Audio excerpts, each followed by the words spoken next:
proudly present the Bird Show. Introducing your host for today, Mr. Dustin. Hi, mabuhay. Good morning, everyone. So, how's everybody doing today? Are you all good? Alright, so when I say hi, you say hello. Hi. Hello. How about on this side? Hi. Hello. Alright, so did you see our group of pigeons? Did you know that pigeons we use as messengers to carry out messages to our friends, families, and loved ones? Now, ladies and gentlemen, please relax and enjoy as our fine-fitted friends will showcase their amazing tricks, awesome stunts, guest participation, and important environmental message. But let me ask you something.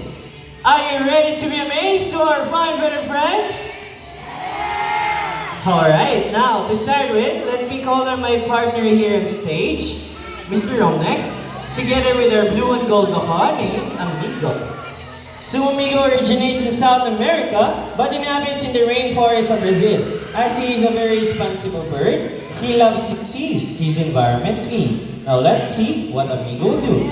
He picks up the plastic cup, walks all the way, open the bin, and drop it inside. Good job, buddy. Second one, he picks up the can, walks all the way, open the bin, and drop it inside. For the last one, he picks up the crumpled paper, open the bin, and drop it inside. Now see, if the birds can do it, why can't we, right? So always remember to put your trash in your trash bins. As the saying goes, cleanliness is next to... That's right, godliness. Now Amigo, together with his fine-footed friends, have something to tell us. What is it, buddy? Welcome to Cebu Safari's Bird Show. Now, ladies and gentlemen, from the jungle of South America, here comes our flying macaws. So we have a total of 6 blue and gold flying macaws named Harry, Hardy, Matt, Tony, Kyle, and Carl. So macaws are very adaptive. Whatever environment they are in, it becomes quite normal to them. Meaning if they are surrounded by many people, they will accept many people. For their diet, they mainly eat fruits, vegetables, nuts, and seeds. As they are ranked as the third largest parrot, following the hyacinth and the green-winged macaw. Now guys, you want to stay here with me or you want to go back inside and get some more food now? Okay, so I think they love to stay here with us. Again, a round of applause to our flying macaws. Now our next bird we have is a very special, intelligent, and handsome bird. But I need your help to call him. Can you say Jumbo? Again, I can hear you. Say it louder. Say Jumbo. So here's our green-winged macaw named Jumbo. So hi Jumbo. Good morning. Can you wave to the crowd like this? Alright, now everyone, can you wave back and say hello Jumbo? So macaws have very long tails and feathers that can grow up from 3 feet from its head to tail, with a tail that roughly extends up to 2 feet. Now Jumbo is going to show us his beautiful tail. Can you turn around, buddy? That's 1, 2, last one. Nice job, buddy. So as you can see, most of their colors are outside their bodies and less color under their wings. But Jumbo is going to show us his beautiful wings. Again, can you say wings? Again, everyone, say wings! So lastly, macaws' feet are zygodactylous, meaning they have 2,000 points forward and 2,000 points backwards. You can also use their feet to hold on things and climb. Now, Mr. Romnek here is a groundnut. He will place it into the plastic basket. So Jumbo carefully lifts up the plastic basket and got his nuts. So as I said earlier, the Jumbo is a very special bird. You want to know why? Because Jumbo loves to go to school, to bird school. So we have prepared 2 sets of tests for Jumbo. The first one is a spelling test. Now we have here 5 animal pictures. We have here the horse, snake, camel, zebra, and the tiger.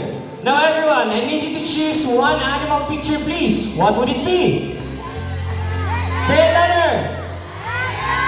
Alright, so let's proceed. Tiger with Mr. Charles. So while our staff is arranging the jumbo letters, let's go to Mr. Romnek to ask questions about jumbo. So hi Mr. Romnek, good morning. How are you today? I'm good. That's good to hear. Now Mr. Romnek, where did jumbo originally came from? South America. Wow, South America.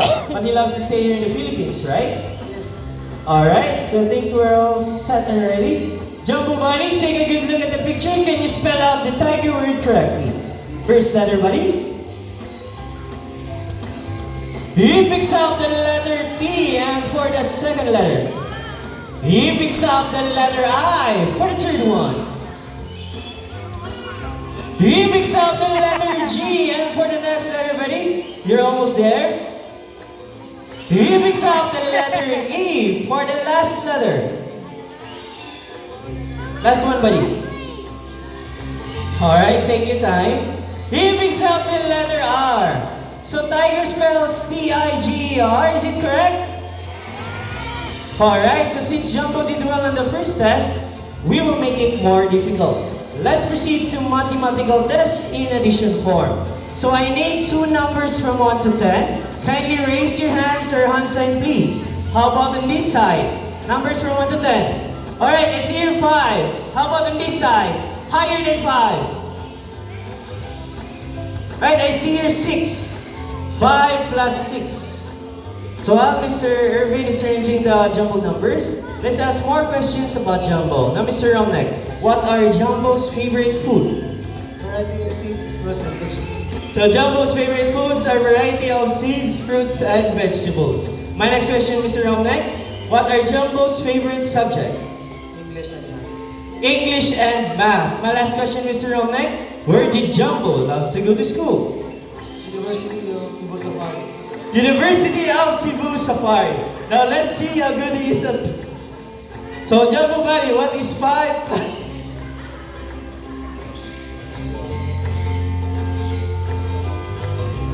First number buddy. He picks up the number 1. And for the last number, take your time buddy, there's no need to rush. And you still busy eating.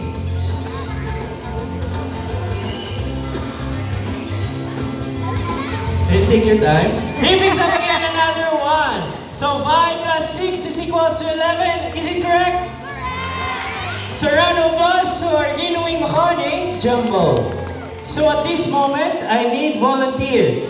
I need an adult volunteer who's not afraid of the birds. Raise your hands if you want to volunteer. Adult volunteer.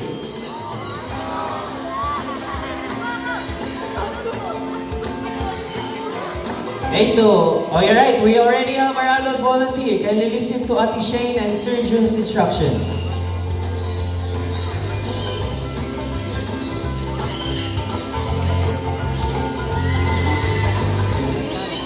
Alright, ma'am, don't make extra movements, ma'am, and kindly listen to Sir Jun's instructions.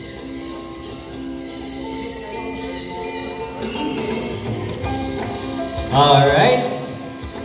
Now, ladies and gentlemen, as we have here our group of Sancuñors.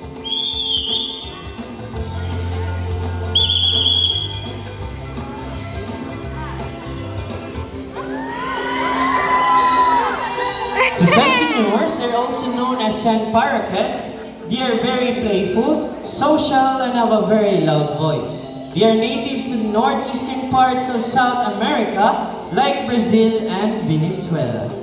If you want to feed them, we have Sancuñor feeding at the birds of the world. I can assure you that it will be an amazing experience for only 50 pesos.